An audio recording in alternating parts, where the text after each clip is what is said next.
अस्सलाम वालेकुम अवाम, कैसे हैं आप लोग। Welcome back to IT channel.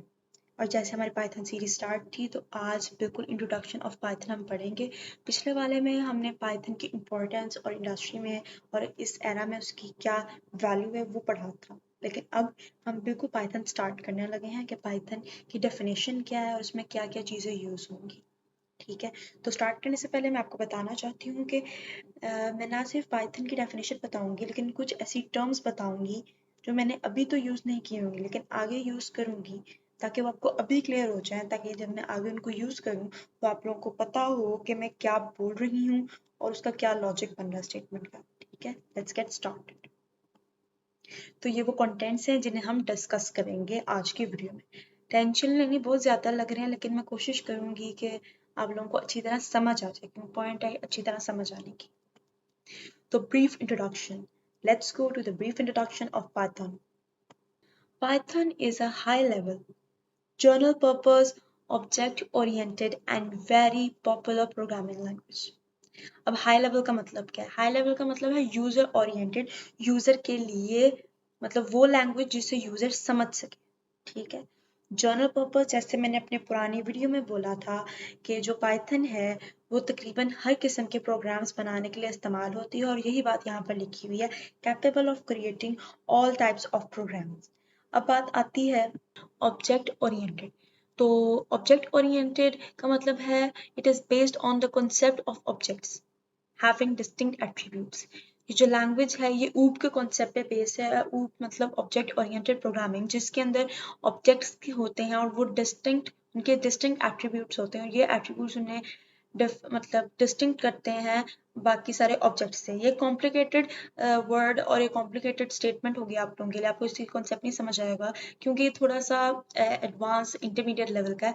तो जो अभी हम जर्नल पढ़ रहे हैं, अभी हमसे बेसिक पढ़ रहे हैं, तो इस वजह से आपको टेंशन लेने की जरूरत नहीं है। इस पॉइंट को भी आपका ना भी क्लियर हो तो चलेगा, ये दो पॉइंट्स आपके क्लियर हो जाए कि वो यूजर के लिए है, मतलब एक ह्यूमन उसे अच्छी तरह समझ सकता है, और जनरल पर्पस है, तमाम प्रोग्राम्स पाइथन के थ्रू बन सकते हैं। फ्रंट एंड और बैक एंड हम जब आगे यूज़ करेंगे, और अगर आप HTML सीरीज भी देख रहे हो तो शायद उसमें मैंने बोला है कि जो HTML है वो फ्रंट एंड प्रोग्रामिंग लैंग्वेज है। ठीक है, तो यहाँ पे मैं आपको डिफरेंस क्लियर कर देती हूँ। दरअसल जो तमाम स्ट्रक्चर, डिज़ाइन, बिहेवियर और जो भी कंटेंट हम ब्राउज़र पे अपनी स्क्रीन पे सामने देख रहे होते हैं, ठीक है, ना सिर्फ ब्राउज़र पे, कोई भी एप्लीकेशन होगी, मोबाइल एप्लीकेशन होगी, जो भी हम वो चीज़ देख रहे हैं वो बेसिकली फ्रंट एंड प्रोग्रामिंग के थ्रू बनाई गई है। अगर मैं आपको इसकी एग्जांपल देना चाहूँ तो यहाँ हम गूगल पे आ गए हैं। ठीक है, तो अगर मैं यहाँ कुछ सर्च करूँ, जैसे कि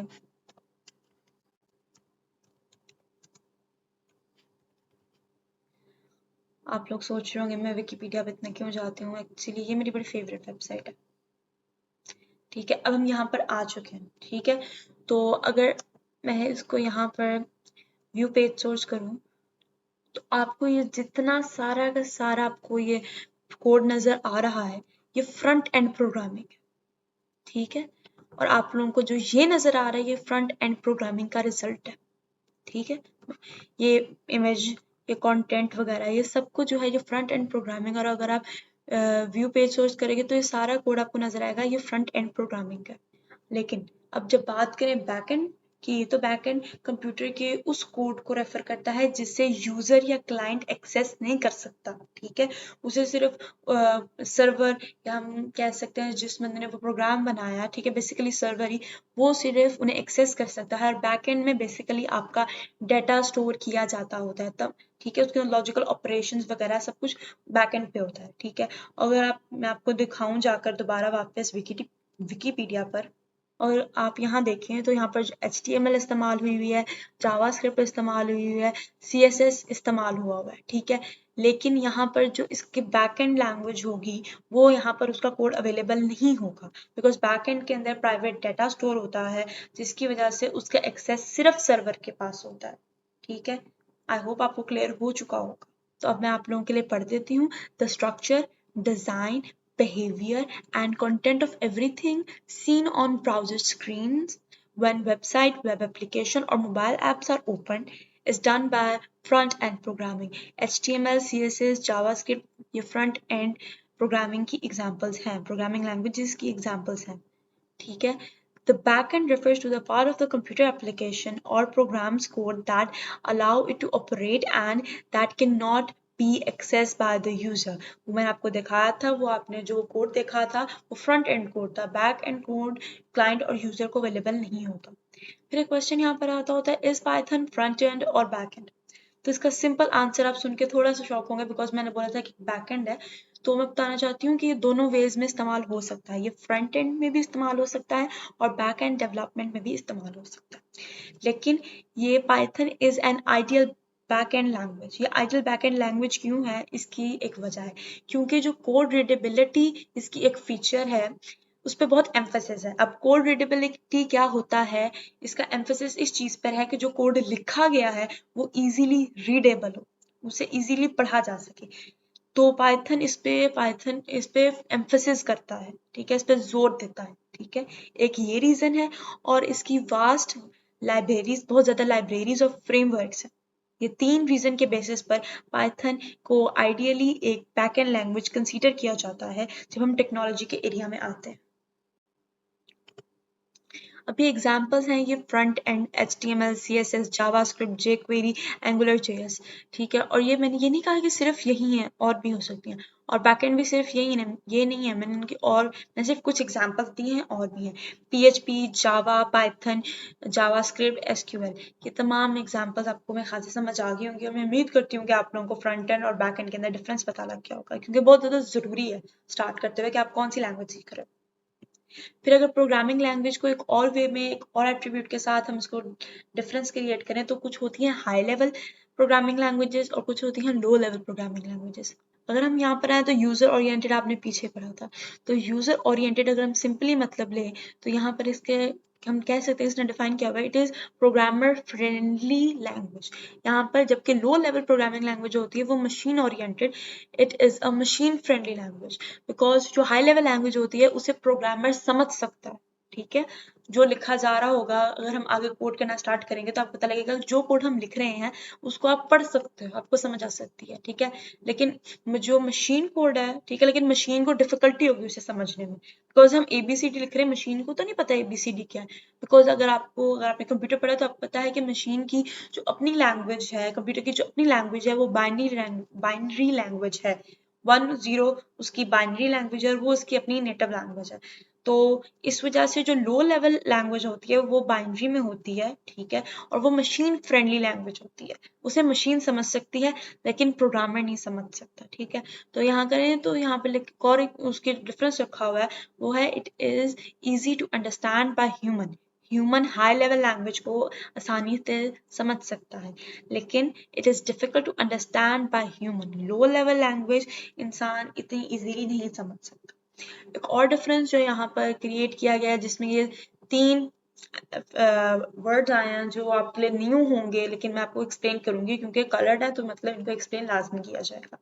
तो लेकिन हम इसको डिफरेंस में एक बार पढ़ लेते हैं। आपने याद रखना है कि इट नीड्स कंपाइलर और interpreter for its translation. Translation एक प्रोसेस है जिसके थ्रू कोडिंग फंक्शनिंग होती है, कोड अपनी फंक्शनैलिटी में आता है, इसके बगैर कोड की फंक्शनैलिटी नहीं हो सकती। ट्रांसलेशन एक प्रोसेस है जिसके थ्रू कोड अपनी फंक्शनैलिटी में आता है। इस प्रोसेस के थ्रू जो अगर ये ना हो तो फिर कोड की फंक्शनैलिटी नहीं हो सकती, ठीक है।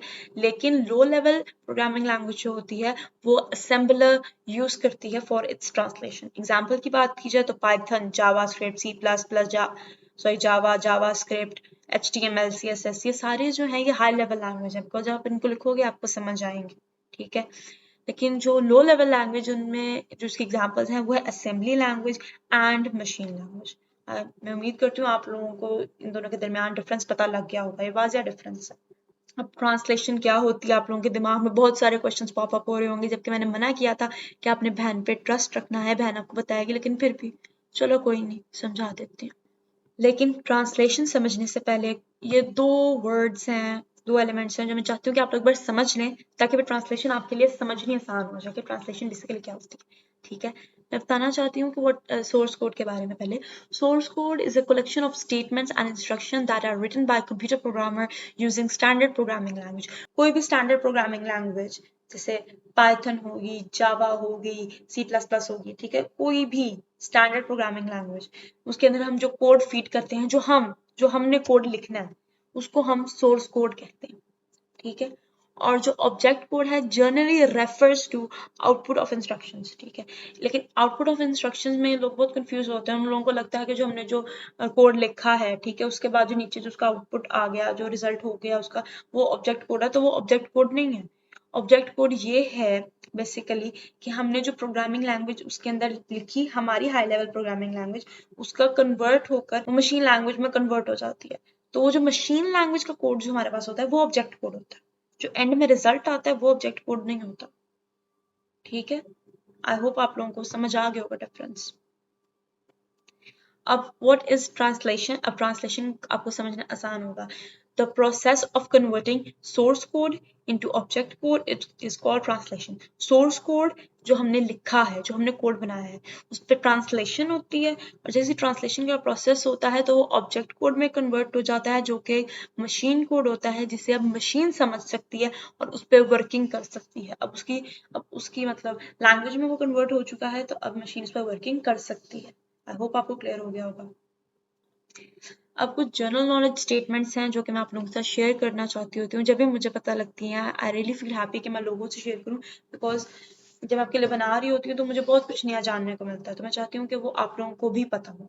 तो source codes are readable to humans. जैसा मैंने बताया कि वो ह्यूमंस लिखते हैं तो हमारे लिए वो रीडेबल होते हैं, हम उन्हें पढ़ सकते हैं, but must be translated into machine code और ऑब्जेक्ट कोड। मैंने बताया ट्रांसलेशन होगी, फिर वो मशीन लैंग्वेज और ऑब्जेक्ट कोड में कन्वर्ट होंगे ताकि उन्हें मशीन पढ़ सके, ठीक है। Source code and object code refers to the before and after version of a computer program that is compiled before it is ready to run in a computer. ठीक है, ये before और after version होता है code के ऊपर। before हमने code लिखा, ठीक है, फिर उस पर ट्रांसलेशन होकर वो ऑब्जेक्ट कोड बन गया, आफ्टर हो गया, और ये सब कुछ किया जाता है ताकि बाद में कंपाइल होकर जब कंप्यूटर में रन करे तो हमें जो डिजायर, हमारे एंड में जो आउटपुट हमें चाहिए, जो चाहते हैं कि डिस्प्ले हो जाए हमारे सामने, ताकि वो क्रिएट हो सके। अब यहाँ पर एक और जो बहुत इंपॉर्टेंट बात है वो है object code is termed of is a term के object code is a term often used synonymously with machine code. अब यहाँ पर सिनोनिमसली को मैंने रेड अंडरलाइन किया। सिनोनिमसली ऑफन उसकी मतलब सिनम के तौर पर कि उसे चूज किया जाता है, सिनेमा के तौर मुतरादिफ के तौर पर उसे चूज किया जाता है कि दोनों सेम चीजें, लेकिन ये बिल्कुल गलत है। हर ऑब्जेक्ट कोड मशीन कोड हो सकता है, लेकिन हर मशीन कोड ऑब्जेक्ट कोड नहीं हो सकता। इस बात को प्लीज क्लियर रख लें, इनको कंफ्यूज ना करिएगा। अब कौन सा सॉफ्टवेयर इस्तेमाल होता है ट्रांसलेशन के लिए? ये भी बहुत अच्छा क्वेश्चन है, आप लोगों के दिमाग में आ रहा होगा। तो आए अब हम इसको क्लियर करते हैं। एक ट्रांसलेटर जो होता है वो ट्रांसलेशन के प्रोसेस को करता है, दैट इज द सॉफ्टवेयर। अब हम ट्रांसलेटर को डिफाइन करें तो इसकी सिंपल डेफिनेशन यही है, translator is a program that converts source code into object code. Okay, अब यहाँ पे ट्रांसलेटर की टाइप्स है, इंटरप्रेटर, कंपाइलर एंड असेंबलर। और ये टाइप्स डिपेंड करती है कि कौन सी लैंग्वेज है। जैसी लैंग्वेज होगी उसके लिए वैसा ट्रांसलेटर इस्तेमाल होगा। अब यहाँ पर हम थोड़े से इनकी डेफिनेशन पढ़ लें कि ये क्यों एक दूसरे से डिफरेंट है ये टाइप्स। तो इंटरप्रेटर एक ट्रांसलेटर है, एक कंप्यूटर कोड है जो हर इंस्ट्रक्शन को एक बार पढ़ता है, एक लाइन को एक बार पढ़ता है, फिर उसको ट्रांसलेट करता है मशीन कोड में। ठीक है, सारे ट्रांसलेटर्स हैं, लेकिन ये कैसे अपना प्रोसेस करता है, एक एक लाइन पढ़ता है फिर उसको ट्रांसलेट करता है मशीन कोड के अंदर, ये इंटरप्रेटर होता है। अब कंपाइलर की अगर हम डेफिनेशन लें तो एक ये सिंपल इंटरप्रेटर की तरह होता है, बट वो एक ही दफा में सब कुछ रीड करता है, सारी के सारा डाटा, सारा का सारा कोड, और एक बारी में ही उसे मशीन कोड में कन्वर्ट कर देता है। ठीक है, और असेंबलर एक पर्टिकुलरली एक ऐसा ट्रांसलेटर, एक ऐसा सॉफ्टवेयर है जो कि पर्टिकुलरली ही असेंबली लैंग्वेज कोड को मशीन कोड में कन्वर्ट करता है। ठीक है, मैं उम्मीद करती हूँ आप लोगों को इनकी समझ आ गई होगी। अब बात आती है कि पाइथन जो है वो इंटरप्रेटर यूज करता है। ठीक है, it's really important. Python does not use its compiler.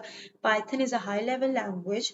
High level languages either use compiler or interpreter, but Python uses interpreter for its translation. अब क्वेश्चन आता है क्यों वो कंपाइलर क्यों नहीं चूज करता, वो इंटरप्रेटर क्यों यूज कर रहा है?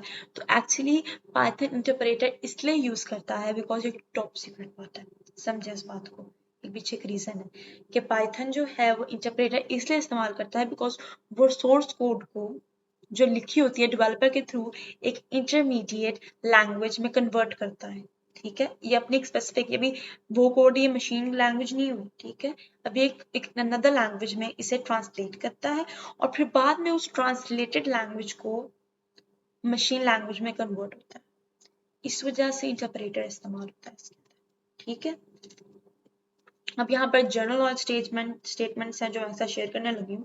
बहुत सारी बुक्स में ऑफ पाइथन प्रोग्रामिंग बुक्स ये बार बार मेंशन किया जाता है कि जो पाइथन लैंग्वेज है वो इंटरप्रेटर लैंग्वेज है, ठीक है, बट ये आधा सच है बिकॉज पाइथन प्रोग्राम को फर्स्ट पहले वो कंपाइल्ड होता है एंड देन इंटरप्रेट होता है, ठीक है। अब वो कैसे होता है अगर मैं आपको दिखाऊं तो पिछले वाले में मैंने बोला कि इंटरमीडिएट लैंग्वेज में होता है, तो इंटरमीडिएट लैंग्वेज के लिए पहले ये सारा का सारा जो डॉक्यूमेंट होती है उसमें जो हमने कोड लिखा होता है वो पहले एक करके रन नहीं होता, वो सारा का सारा एक बारी में कंपाइल होता है एक इंटरमीडिएट लैंग्वेज के अंदर, और जैसे वो एक इंटरमीडिएट लैंग्वेज के अंदर सारा का सारा कंपाइल हो जाता है फिर उसके बाद इंटरप्रेटर अपना काम करता है और एक एक करके वो जो हमारी इंटरमीडिएट लैंग्वेज है उसको कन्वर्ट करता है मशीन लैंग्वेज के अंदर। आई होप आपको समझ आ गई होगी। तो अब हम आगे बढ़ते हैं स्टेटमेंट को। The compilation part is hidden from the programme.